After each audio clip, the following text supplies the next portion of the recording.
Hey guys, welcome back to Hex and Chill. This is your host, Kay, Shay, and Lou, and we are so excited for you to join us on a new episode.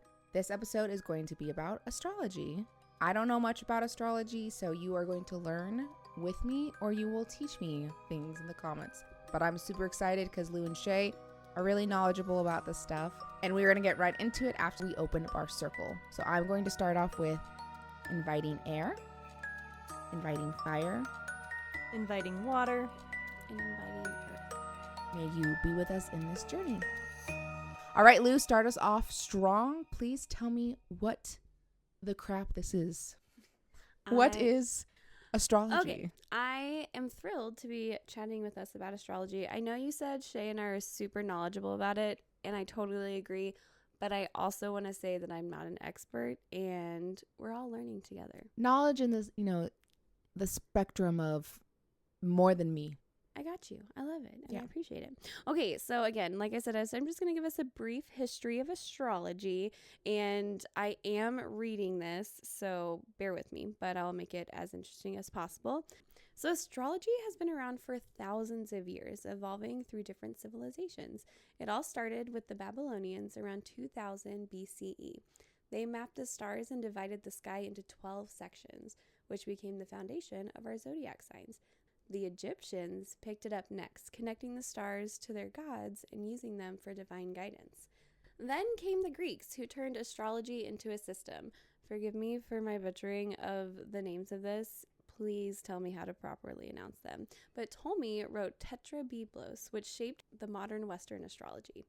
The Romans took it even further, spreading it across Europe, where emperors and royals consulted astrologers for predictions. Fast forward to the Islamic Golden Age, where scholars refined astrology with advanced mathematicians and astronomy. Then, during the Renaissance, astrology saw a major comeback. Nostradamus and other astrologers were making predictions, and even Queen Elizabeth I had an astrologer. By the 1900s, astrology became more psychological and self-reflective, leading to the horoscopes and birth charts we use today. And now, astrology is everywhere. Thanks to technology, we can pull up detailed natal charts in seconds. So, whether you're reading your daily horoscope or deep diving into planetary transits, just know astrology has been guiding us for over 4,000 years, and it's not going anywhere anytime soon. I think it is such a cool thing that throughout history, people studied the stars and took what we wanted from the stars and let them guide us.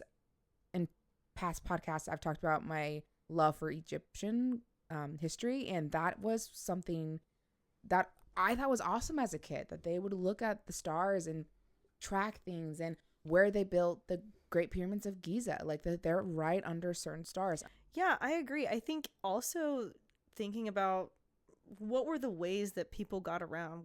We didn't have maps like thousands of years ago, and the only way to tell where anything was by looking at the sky.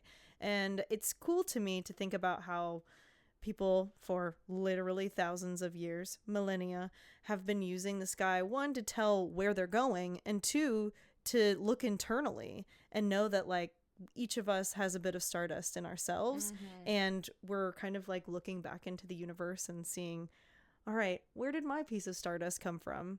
And when it actually like came into Earth. I think that's so cool. So the stars literally were guiding us physically to where we were going, and they're also guiding us spiritually and emotionally and all of that. I love that. And throughout history, they're used quite a lot. I mean, if you want to consider the Bible, like that was the Star of David leading them to Jesus. The like, North Star. Yep. Even in that, they took astrology and, morphed it into what they needed. And I think as you listed off all those cultures, that's what they did. They took what previous cultures or people had done, and then it changed it, tweaked it to what fit their life and personalities at that time. Exactly. And I think I love looking back and learning about stars and learning about it this way as well, because we take the stars for granted. I mean, we don't even see them. Exactly. We live in a very populated city, and we rarely get to see the stars in all of their glory. And I know when I go out to visit family that I have in the middle of nowhere and looking up at the sky, and I feel so small, but not in a not in a bad way, feeling like insignificant and small, but just feeling the universe around me. It's just so amazing. I actually watched this reel the other day of someone who took their phone and they stabilized it and then recorded the turning of the world in a day. I love that. And it, like, we know this knowledge, but when you see it and you see the fact that we spin, boom, my mind was blown. Like, this is incredible. Like, what? Yeah. This universe. I love those small moments where I don't know, it's just, I feel so put in my place in a good way and feeling small compared to what everything that's going on in the world, and being able to look up at the stars and see all of that going on, and knowing that the same sky that I'm looking at, someone else from 4,000 years ago looked at the too. It's just so cool. I also think too, just like you specifically said, being put in your place and feeling small, I feel somewhat kind of the opposite, mostly because I think I call back to that idea of like how there's a piece of stardust in each of us, and that the energy that we have in our own bodies was energy that belonged to a star once upon a time, millennia and millennia, a long time ago. I also think about how much more is out there, how big the universe truly is outside of who we are. We get caught up in our own little things day to day, and it's funny because we can actually use astrology to think about those things and put those things into perspective. But when you really zoom out, you're this tiny little speck in this giant piece, this giant art of the universe. Are you saying that we're going to do a podcast about aliens? Because that's what I I'm took sold. from it. I love that idea. I mean, we can't be the only planet in people. Like, that just doesn't make sense. And if that's woohoo to you, welcome to Hex and Chill, because we're all about woohoo. If you haven't already picked up from the past lives. First of all, it's proven. There have literally been tons of actual evidence that lead to there being other beings besides just us. And that has to make sense. We can't be the only ones. Correct. This universe is ginormous. It goes on for miles and miles and miles. Also, if you think aliens are woo-woo, just wait until you hear some of my conspiracy theories. Yeah, period. They're great. But that's for another podcast. Right. Louisa doesn't believe that the world is round. Okay. She's let's a flat not go earther, that guys. far. Get her out of here. Just so kidding, that I'm just not leaving kidding. you guys hanging. I believe mermaids are real. But not like cute little mermaids. Like Not lived in the Ariel? ocean when the ocean was majority of the yeah, world. and because also the ocean is really deep and very scary. Oh my gosh, we only know like 5% We've of what's explored actually more of in space it. than we have of our ocean. Isn't that I insane? love that one. When it's like, what? How That's do we know because- more about Okay, up there it's than because down NASA here? started exploring the ocean and they saw what was in the ocean. They're like, And shit, they said- we got to figure out a way to get They out of said, here. "Peace." Yeah. And They're like, but we brought it back to space, talking about NASA. Back to astrology. Nailed it. Full circle. I love that. Now, for our beginners, if you don't have any sort of history or background in astrology, this is really just the study of how celestial bodies like planets and stars influence human life and personalities, right?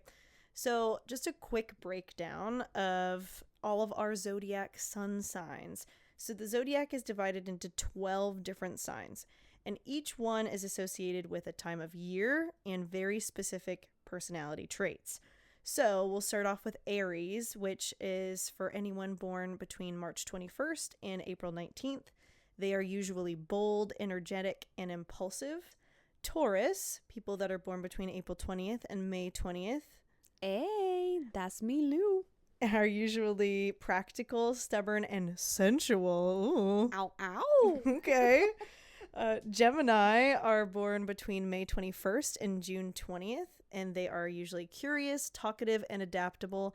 Now, this is also the twin sign, and so sometimes these people are a little two-faced. I don't know. I'm just saying that's just my experience.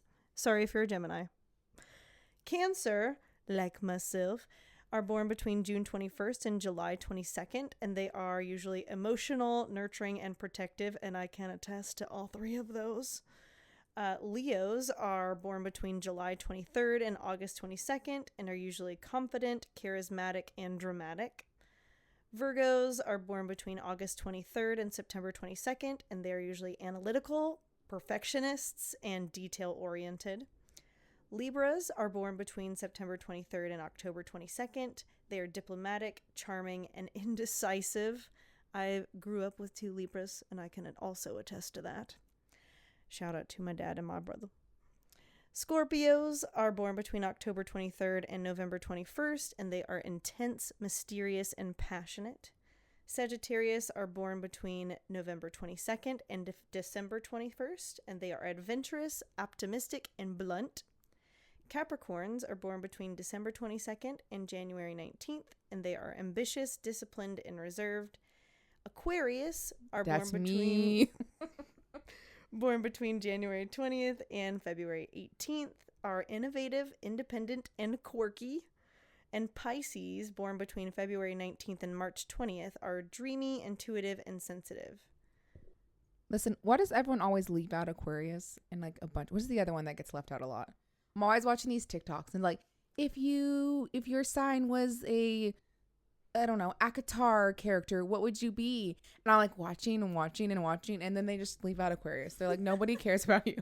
You're none of these characters. And I'm like, bummer. So anyways, if you feel that as an Aquarius, I am here for you. I understand. I will hold your hand. I also feel like most people always say that Aquarius have like no emotions. Yeah. And I feel like that's so untrue. Is quirky an unemotional word? I mean, like, quirky makes you sound like you have like a bunch of like personality, I guess. Quirkiness. Yeah, I definitely think I'm that definitely like quirky. Yeah, I feel like the Aquarius that I do know like are, I don't know, I wouldn't necessarily say quirky. I think innovative and independent are great words to describe Aquarius, but I don't think that they're overly emotional, but I do think that sometimes it can be like, oh yeah, I'm a very emotional person. Like right. When I was little, my sister was not emotional, and I would be like cry at a a spoon falling on the ground kind of personality, which I've grown into and love now. But as a kid, I was like, I just don't want to cry about this right now, but I can't stop it. So it was difficult. We were talking specifically about how there are these 3 little words that I listed after each of the zodiac signs. And sometimes it works. Kara was like, I don't know, quirky? Okay. But really, when you start to dig into it, you have to factor in where all of the stars were, all of the celestial beings were when you were born. So the day that you were born, everything that was in the sky had a very specific place, and this has to do with how you truly are, what your personality is like, what your coping mechanisms are like, other big aspects. And so we start to dive into that by looking through birth charts and natal charts. So the big 3 are the ones that we want to focus on first. And so that's your sun sign, which is the ones that I just listed. So, and that's the sign that you probably know about yourself. Your sun sign is what most everyone knows. Correct. This is like your core personality. This is your ego. This is truly just determined by your birth date. When you start to get into the nitty-gritty, then you also have your moon sign, and then you also have your rising sign or your ascending sign. And these are determined by where you were born and what time you were born. So your ascending sign is like very specific. I think it's only determined like it changes like every like 15 minutes. Yes. I believe. Yep. So when you dig a little deeper past your sun sign, which is your ego, that core personality, what you already kind of know about yourself, this is really how you overall present, right?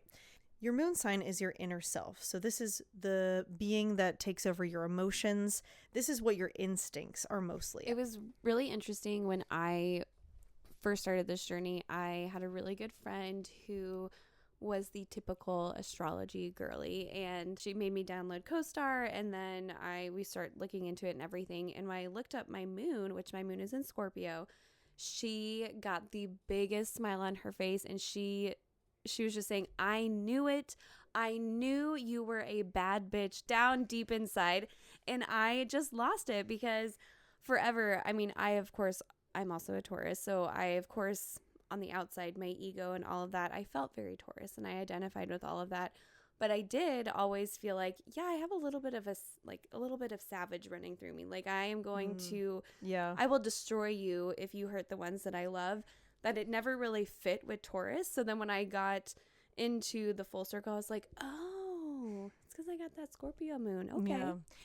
And to just end cap that, talking about your moon, your emotions, your intuition, your inner self being Scorpio, those 3 words that were described, intense, mysterious, and passionate, like that's the emotion that you're kind of showing up with. Absolutely. Which is funny because a lot of the times, since you're a Taurus, your sun sign is a Taurus, this core being usually shows up as like a very laid back kind of person, usually very homey, that sort of thing. Yeah. But when your emotions run rampant, ma'am, we've got a little passion, we've got a little intensity.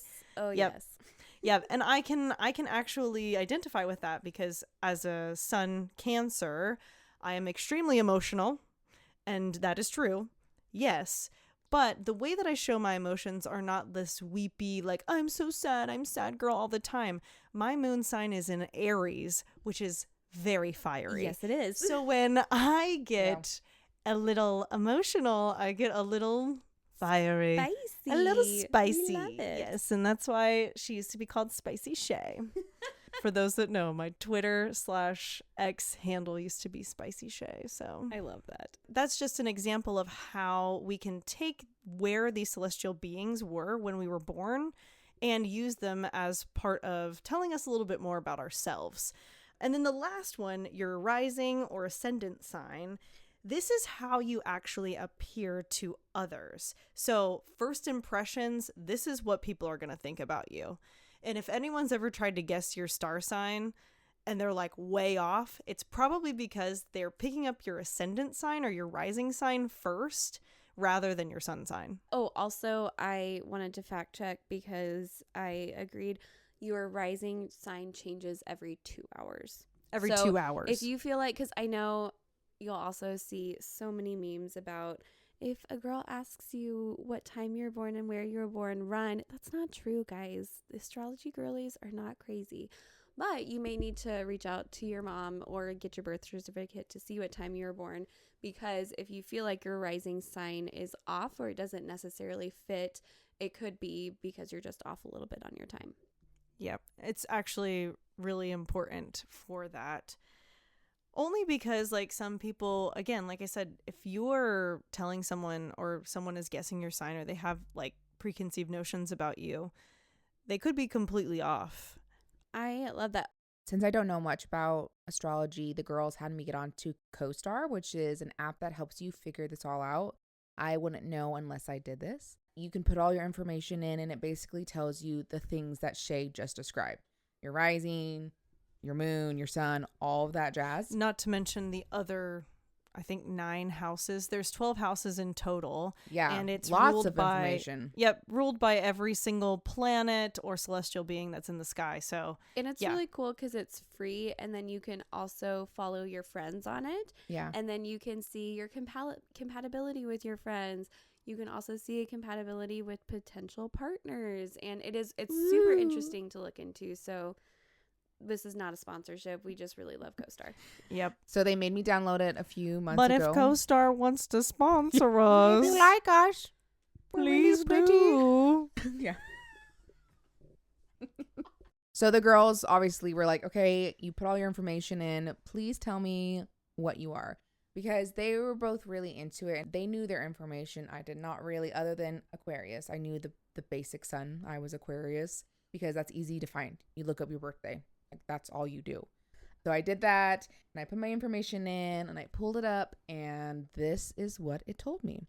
My sun is Aquarius, obviously. My moon is Libra, and my rising sign is Virgo. So what does this mean, ladies? What does that mean? I don't know what it means. Great. Okay, so we've already kind of talked about sun sign. Innovative, independent, quirky, that's Aquarius. I don't know. Again, quirky, I would say, okay. I'm also saying that because my partner is also an Aquarius. I wouldn't necessarily say that he's quirky. But I would say that he is innovative, and I would say that he's independent. And I think, and Kay and I have had lots of conversations about her and my partner are very similar, and how me and her partner are also very similar. And sometimes I think their Aquariusness is just who they are. When I'm reading in this little section right here, like certain things that pop out to me are like not being in the ordinary, for me specifically, and the other one is fighting for the underdog. I think those do make sense for me because I am really quirky. The word for me, I identify in the sense of maybe you walk into my house and there are weird things everywhere that are really unique to me and my husband, you know, Disney and Batman and witchy stuff and Egypt stuff everywhere. And it's not it's very eclectic. Yeah, I agree with that. Yeah. And I'm okay with that. I think showing that is a beautiful thing, and I don't feel ashamed about it, which I feel like other people are like, I'm going to hide my weird so that makes me feel more comfortable if I put it away. Yeah, I'm looking at your co-star as well. And the thing that I love, it says comfortable, dissenting, or straying from the norm. Yeah. Which I have always known and loved that about you. And I didn't know that it was necessarily an Aquarius thing, but it really makes sense. Yeah. And then the other one, what was it? So your moon sign is in Libra. Yes. Which, again, I think kind of lends the same idea that Aquarius are a little less emotional, which I don't think is like necessarily true.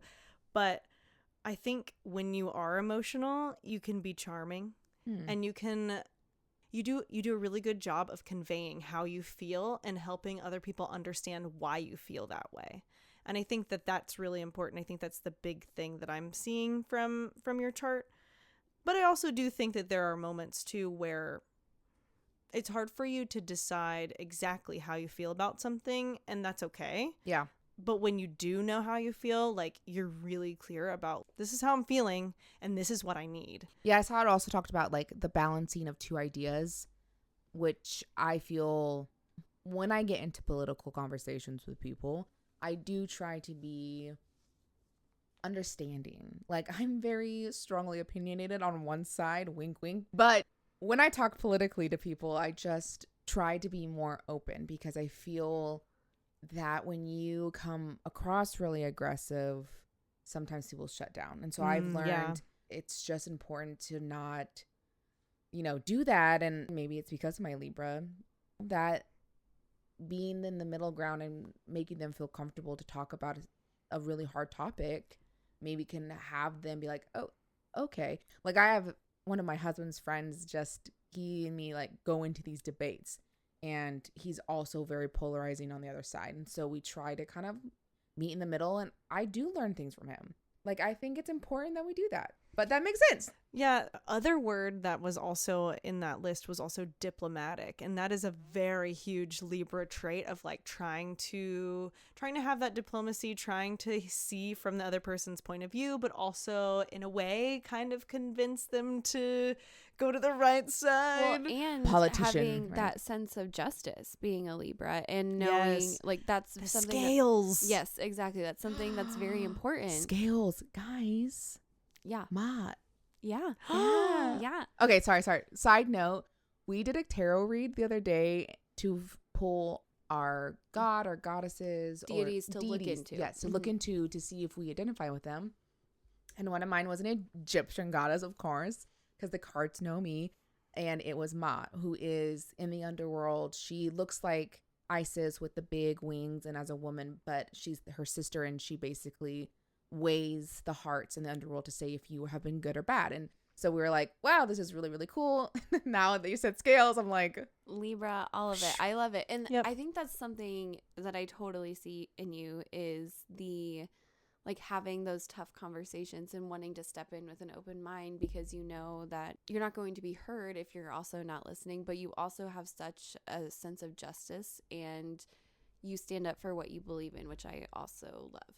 thank you. Well, I think that's also cool for people out there that might not identify with their sun. Something Shay, I think, went into a little, it's okay. Like, I've never really looked at Aquarius and been like, oh, that's so locked on. This makes sense. Sometimes I read my Aquarius things. I'm like, that doesn't make any sense. But the Libra one makes more sense to me. And you were saying that the moon one is your emotions. Your emotions. Not only that, it's also your inner self and your inner intuition, right? So that makes a lot of sense that you identify more with that. I think a lot of people do, because like the sun is what, I know the rising is also what other people see, but the sun is that ego, what you're presenting to the world, whereas your moon is your inner reflection. Right. I and love the that. ascending is your mask, right? How people see you. And I think it's actually, just talking about that, let's move into your ascendant, which is in Virgo. Yeah, what is Virgo? Virgo is so funny to me because you absolutely seem like a Virgo, because one, Virgos are like perfectionists, very anal, very like, I need to clean everything. Everything has to be in its place, like 100%. And like, absolutely, that is you have to have everything in that place. is you. That is you. And so it makes so much sense that Virgo's your ascendant, because like that is genuinely how you present to the world. Yeah, I'm very like talking about this podcast. I'm like, this is what we're gonna do, and here's all the things, and here's how we set up things, and here's the podcast that we're gonna put out today, and here's what you need to do, Lou, and here's what you need to do, Shay. And they're like, okay, Kay, we got it. And I'm like, sorry. Which I think it's also important to note, my rising is also in Virgo, but I do not present the same way that Kara does. Right. Well, it's because you're coming from a Taurus background. Correct. And Taurus is very like chill, but like in the same like pathway, you still have things that you're very like particular about, very, very, which, stringent. Which is what I love about the Zodiac and astrology, is because everyone, I don't want to say everyone, I don't want to generalize. A lot of people are put off by the Zodiac or astrology and everything because everyone says, oh, it's just so generalized and it's not personalized. And yes, but the combination of my three makes me unique, right? And Kara and I have the same rising, but we are very different individuals. Right. And it shows in different ways, which I just think is very cool. Shay, what's your rising? My ascendant is Sagittarius, which is, again, another sign that is very like whimsical. They're like supposed to be like this person that's like, they'll just try anything new. They're very hopeful and like just going with the flow. You want to join a witchcraft or coven? Yeah, let's do it. Right, exactly. Which is very absolutely the opposite of Cancer, because Cancer is very homebody, very like in their shell. It makes sense for a lot of Cancers to be introverts, because that's just like part of their personality. You would never think Shay is an introvert unless you know her. Like, she needs to recharge by herself, but like she is a theater kid. She has a beautiful voice and has gotten lots of leads, and also is a theater teacher. So the idea that you would look at her and be like, oh, you don't. People probably think you're a Sagittarius. Yes, that's what probably. Yeah. And see, like, if I didn't know you and I just saw you on the street and I had a conversation, I would think, yeah, I could see her being a Sagittarius. Like, I wouldn't argue with that. Yeah. I'm not, but I love that like I get to have a little bit of like the best of both worlds, because yes, I am an introvert. I took the Myers-Briggs. I am an introvert. I am on the introverted side. However, I'm in the middle, but I definitely need my time to recharge, do my own thing, like, but when it's like, when it comes to new experiences, like I am the person that's like, I'll try anything one time and I'll just do it. Right. So here's a fisheye. Will you eat it? Sure. What's it taste like? Chicken? But yeah, no. Because fish tastes like chicken. Yeah. What are these voices? I don't know. I love that. Also, speaking in these voices for some reason made me think about this TikTok that I sent Shay. Okay, story time. We send each other TikToks all the time because that's a way of showing love in this time. If you don't do that with your friends, you need to start. Please love them. I'm actually worried for you if you haven't already been doing that. Like, that is cause for concern, and we need to send you some TikToks. Drop your handle in the below in the comments, and we'll send you some. We'll send you them. On that note, I sent her something, and it was like, hey, these signs, this is how your month's going to be. And the first one was Cancer. And so I listened to the Cancer one and I was like, oh my gosh, this is so cool. And I sent it to her, not realizing that right after was an Aquarius reading of the month. And I didn't even like listen to it because my brain was just like, ooh, Cancer, here, Shay. And then later she was like, Kay, did you, oh my gosh, this is crazy, your Aquarius thing. And I was like, huh? And so I went and looked at it, and then I was like screaming at my husband. I was like, did you just hear what this said? And I was freaking out. So we're going to tell you what those were because they're really cool. Her name is May Like the Month with 2 H's at the end. So if you want to go follow her on TikTok, that's where I found this. And she first talked about Cancer. Yes, so there were a bunch of different signs, and I would totally recommend like going and checking it out. For Cancer, she said that this was a month where I was going to be promoted, that my effort was going to be recognized. It's going to start this 15-year cycle for me. Also talking about being a life spiritual coach, or even just diving deeper into my beliefs, my spiritual beliefs, which is very interesting considering we're really diving into witchcraft and spirituality. For me, that's like really confirming. And I just thought it was really cool that like, one, I'm going to be recognized for all of my efforts. I might be promoted, and I'm starting this 15-year cycle of diving into a new higher power, which is kind of crazy. And I was like, wow, that's so cool. This is great for Shay. And then I went and listened to mine after she told me like, you need to go listen to it. All right. Are you guys ready for this? Because I don't know if they're ready. We'll have to see. Okay. Here it was. It says, you're about to start a new creative journey, which, hello.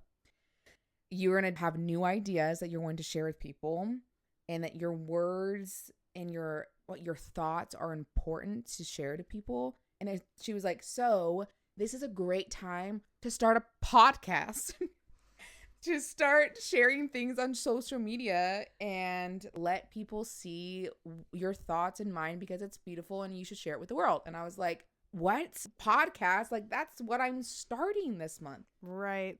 Actually wild. I didn't even watch it. This is like someone that we don't even know. Like, she just comes up on our For You page, and then all of a sudden, you didn't even watch it. It was like all in to caps too. For you. It was like, hello, did you not see for Aquarius? In caps too. Right. Yeah. No. I was like, this is important. I need to go do this immediately. Right. And so I guess, guys, February is gonna be a big month. Like, I'm just saying, like. Actually, I'm going to pull up the TikTok right now, and I'm going to see what other signs she specifically references, because I don't know if she mentioned Tauruses, so we might be left out. Yeah, she didn't. Okay, so if you're a Cancer, Aquarius, a Leo, a Libra, a Scorpio, or a Gemini, May Like the Month, she got you a reading for your month, okay? For your February. So you might want to go check that out, because it might be something big. Okay. If you're a Taurus or any of the other signs that weren't listed in that amazing TikTok, we're still gonna have a stellar month, guys, and I'll go scour May Like the Month's page and find some good readings for us too. Cleo, would you like to say what your sign was? Oh, she says she's also an Aquarius. So okay. Is she actually? What's her birthday? I don't know. You're the worst cat mom ever. Sorry, May? Were you born in May? March?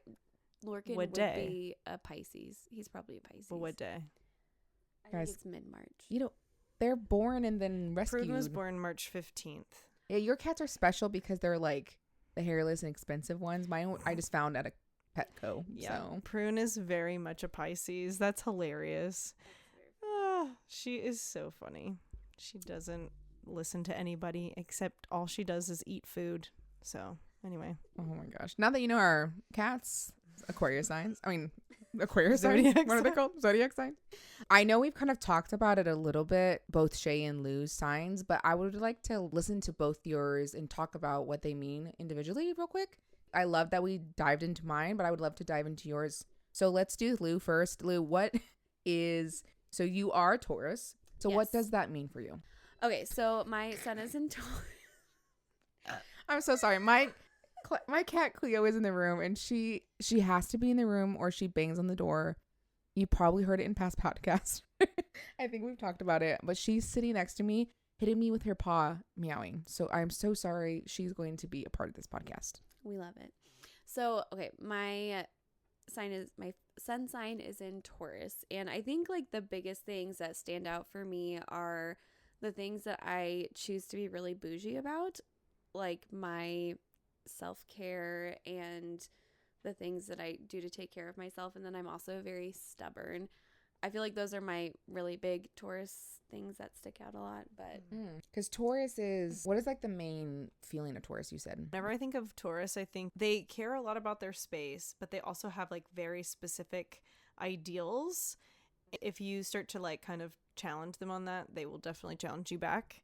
My sister is also a Taurus, so I grew up with a Taurus. My sister also is a Taurus. Right, that's so weird. Yeah, we're very similar, and it's wonderful. Did you ever experience like growing up, was there a lot of butting heads because you're both bulls? So yes and no. So my sister, my family situation is very complex, but she's technically my stepsister, stepsisters by marriage. And so I grew up with her as a baby, but I didn't, again, I was bouncing between my parents' house and everything. So I got the good interactions as a sister and not necessarily the butting heads, but definitely when she was a teenager and I was a little bit younger, we had those words sometimes. Yeah. So when I think of like Taurus, obviously I can't not think of another zodiac sign without putting myself into it.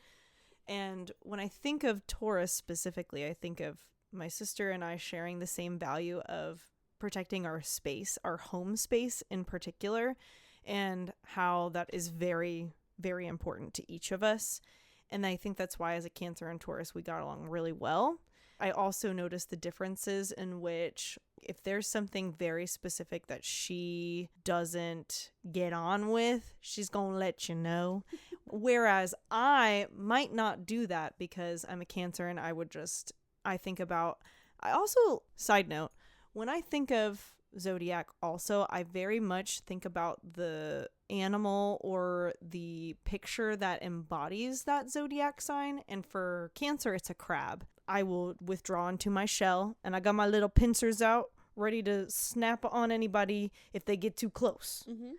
And when I think of Taurus, we've got our bull, right? Yes. Think of cozy. They care a lot about their space. Oh, yes. And you were also saying, like, you think cozy and homey and everything. Yes. That is, my bedroom is my safe haven, and it is the coziest thing ever. Well, I was about to say that literally when I was reading your moon sign for Scorpio, it talks about how you love to be like comforted, like in comfort and stuff like that. And another thing that it said that I was like, oh my gosh, this makes so sense from Louisa, is that you don't like asking for help, which word for Louisa is that because she went through a really hard time a few years ago, and she got a divorce and was living in a place where she wasn't feeling comfortable anymore. And I didn't even know she was having troubles with her marriage. Like, she'd be like, call and we talk, and she'd be like, yeah, everything's great. And then finally she was like, hey, I've been struggling for like 2 years. I was like, like, why did you not, and that's fine. That's her own journey. She gets to open up when she wants to. Also, if you read in Scorpio, or is it Virgo? It's one of them where it talks about how I don't like opening up. Yeah, it was hard for her to be like, hey, I'm struggling. I actually need some help. And I was like, okay, well, come live with me. And that's what I'd say, based on my experience, it's probably Virgo. Yes. Probably. So that makes sense that Scorpio is your moon. Mm-hmm. It was because, okay, whenever I read like my daily horoscope or anything like that for Taurus, it always, because again, those are pretty general, and it always felt like it fits something. But then when I learned about my moon in Scorpio and just doing a deep dive on CoStar and really starting to understand, it was just so eye-opening. And I just love things like that where you're learning where it's Myers-Briggs or the Enneagram or anything like that. I love those tools and using the Zodiac that way to figure out what makes me tick and just learning about myself. Absolutely. I think anytime anyone ever gets into anything that's other, there's always this element of like, oh, it's telling the future. This feels risque. This feels wrong. But I've always felt like astrology, even tarot, even witchcraft is not about me understanding the future. It's always about learning more about who I am. Yes. And understanding me to the core. Yeah, Exactly. if you like the Enneagram, then you shouldn't have issues with Zodiac. Or astrology. It's the same thing. It just describes you. It's exactly what Lou said, a tool, and where we can use it to be like, okay, I want to know myself better and how I function around different people and how I function by myself. And that is what this can help with. Yeah. And I think even getting the tools to know, one, how you are, but also understanding how, or helping other people understand you too. So in any sort of situation, finding ways to help others reach you in the best way so you can have really meaningful and fulfilling relationships. Yeah. Absolutely. And then for the three of us, it's so great for us to know each other's strengths and weaknesses. So we know, okay, when it comes to doing a podcast together, Kay is going to be in charge of All of it. she tells us what to do, when to do it, and she's We great are her at it. puppets. Yes, and I mean in the best way possible, not that she's maniacal and pulling all the strings, but she keeps us in order and she gives us that organization. And then Shay comes in clutch with knowing how to edit literally everything. I feel like I come in with some comedic relief, but I probably add a little bit more. But No, Lou's great at coming out with like, she's like, these are my content ideas and this is what I want to do. And this is like, these are my, really actually, I would say Lou's like most important thing to this podcast is her dreaming aspect of it. Because she says one day we're going to start selling things to witches and help them with their journey. And it's all of these big picture. And we're like, girl, we've released 4 episodes. Like we've got like 120 followers. But it's great. I love it. It works together because if we don't have the dreamer, then we have nowhere to go. But if we don't have Kay and Shay to get the shit done, then we're never going to be anywhere. And I don't know. I love it. And it's wonderful. And what's your last one? Oh, my rising is Virgo. And so that's my yeah, mask. we talked about that. Yeah. Similar to me. Yeah. Yes, so that's great. That's pretty cool. Where I think also, again, you do bring elements that Kay also brings to our podcast, because I think, one, it might take you a little longer to edit things, but I think that's also the Virgo in you, wanting it to be perfect and wanting it to be really good quality.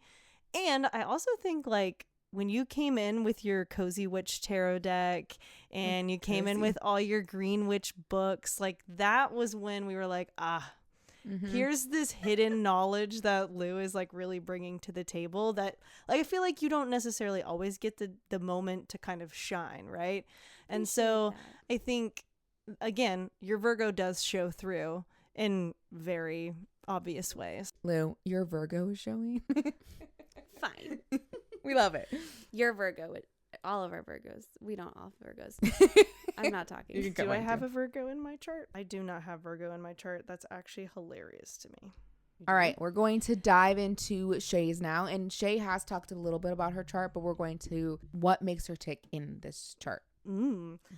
So my sun sign, yes, is Cancer, which means that my identity, my ego, this is my role in life. I'm fundamentally sensitive, which is true. I am very sensitive, nurturing, and gentle. This says that your emotions may seem like a burden to you.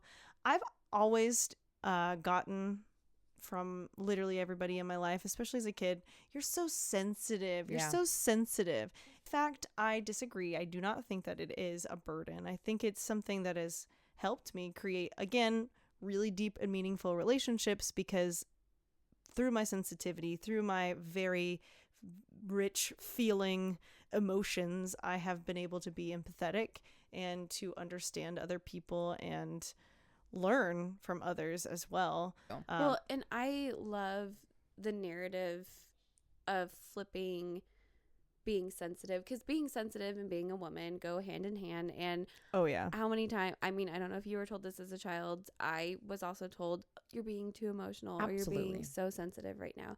And I love that we're rewriting the narrative to saying, no, I'm not too sensitive. My sensitivity and my emotions make me a stronger, and it empowers me to see people and to be who I need to be to help these people. Absolutely. The other thing that I really enjoy that my co-star says, it says that I'm deeply committed to my relationships and being good to the people that I care about, which I think is extremely true. I've always been of this mindset, even as a child. Whenever I had a close relationship with someone, a friend, I did everything in my power to keep them as my friend because I, one, cared about them, and I also am of the mindset if I'm going to invest time into somebody, then I'm going to keep investing because I, one, don't want to have wasted my time at this point. And I also want them to have the best because I love and care about them, right? I also love, so I went on to your moon real quick. Yeah. And you were in Aries. Yep. And I read the last sentence, and I think it, for me, makes sense. It says that you have the tendency to feel inadequate and just kind of give up because the possibility of failure, which sometimes I don't necessarily think you give up, but I do think that there are times when you feel like you're not good enough and you'll like express that, or you won't express that. Like you'll just be like, oh, I'm just not going to get invited to this because no one likes me, and that's like, no. And you kind of live in that sometimes, but like, I think that your other sign, Cancer, sometimes helps you deal with that feeling of being like, you'd be like, no, I might feel this, but that's not true about me. And have friends around you that are like, hey, no, like, don't speak that into yourself, right? I think that definitely showed up for me a lot more when I was younger. I do still think that when I'm emotional, I'm very fierce about my emotions. Mm-hmm. Like, I do think that there's an intensity there for sure. And it can make people uncomfortable. Well, I feel like sometimes when you felt like, we've had like been friends for a long time, or if you ever felt inadequate or like you weren't being involved, you did come across more like, then I'm gonna involve me, right? Instead of, when your Cancer came out and you're like, I'm gonna tell you that I feel this way. And you're like, it can make people uncomfortable, but it's also like, okay, like if you know your signs, you're like, okay, Shay's coming at this pretty hard. Let's read the room and figure out why she's feeling this way. Yeah, for sure. I like that Aries is in my moon specifically because one of my other best friends is an Aries sun. And so it's helped me relate to her in a deeper way so that I can understand kind of where she's coming from and understand that intensity. I love that. I think that if you take anything from this podcast, it is to go into your signs, even if you don't believe in it, even if you don't hold it with any value, weight. It's important to go in and kind of just see, because like me, who's not super into it today, I'm like, wow, this makes sense. I never identified with Aquarius, so I never really put merit into it. But now you're like, well, this is why. Duh. So I really encourage our listeners to go research yourself, take some time, light some incense, pull up your co-star, and dive deep into who you are. I agree. I think, again, like we've reiterated already, is that this is just a tool for you to get to know yourself a little deeper. And I think that is at the core what we're all trying to do. We're all trying to get to know ourselves and understand who we are, even if we're in our 30s or 60s or we're always learning about ourselves. Always. If you ever feel like you have arrived, I am so sorry to tell you, but you're incorrect and you're still growing, and it's awesome. Yep. And that's why they talk about your Saturn return. Oh, your Saturn return happens around the age of 30. This is what happens when Saturn goes back to the same place it was in the sky when you were born. And this is a huge time of like unrest, uprising, things kind of flip the switch. A lot of people, this is where quarter life or midlife crises happen, because that's when the sky, the actual beings in the universe, go back to where they once were, and you are essentially reborn. I don't want chaos though. There's too much chaos right now. yeah, No. but we got it. I would say your Saturn return has probably already happened. All right, because I'm older than 30, right? I think mine already has. So if mine has, Mine probably. I think mine has too, which I'm pretty sure it was within the last couple of years, right? right. Which is when I was getting divorced and moving here. Nailed it. What a wild time. Nailed it. That Saturn and started return. deconstructing, and now here And we are. I had twins. Oh my Ooh. gosh. And Oh, And oh, I would like to know people out there who have twins, because you guys share the same birthday, a little different time, but not super. If you guys share like super similar signs, because I know you share the sun, but what's your moon and rising? Like, how close are they? Because that's like, I should look up my twins because they were born like an hour apart, so it means something. So I think I don't know, that's pretty cool. So tell us in the comments if you're a twin. Let us know. Yes. Also, drop in the comments what your sun, moon, and rising are, because we love to get to know our listeners. Yeah, give us that big 3. We love it. All right, guys, we're gonna pull our tarot cards. I'm gonna do the main deck as always. So we've already shuffled and we're about to pull. Ooh, I got the Hanged Man upright, and that means pause, surrender, letting go, new perspectives, enlightenment, viewing things different than before, deep insight, sacrifice, change, and release. Amazing. And our herb for the week is patchouli. Its practical uses are reduces inflammation, fights bacterial and fungal infections, used for the common cold, headaches, and to repel insects. To use this magically, you can leave it in a wallet to bring financial success, spread under the bed for lust and passion, burn to connect to lost lovers. February 14th. Valentine's Day. Hopefully you had a good one, because this episode releases after that. Our stone for the week is Septarian. This is a stone that originates from Mexico, the US, and Madagascar, and it is over your root, sacral, and solar plexus chakras.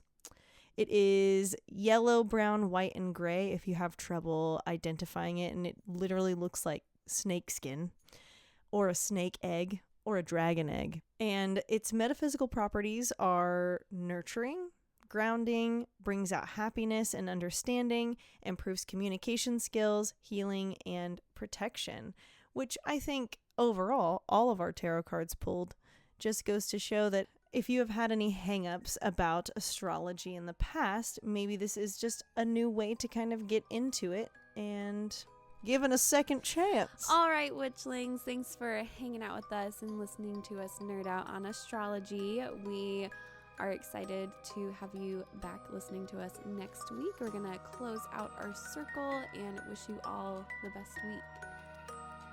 Thank you, air. Thank you, fire. Thank you, water. And thank you. The light in me sees the light in you. Love you, witches. Bye. Bye, witchlings. Bye, witchlings. Do you want me to press something? In the Have dark a of the great night, day. Doing enough. evil will Just press find the you. spacebar. Take that out. And we're just gonna delete that. Where are we?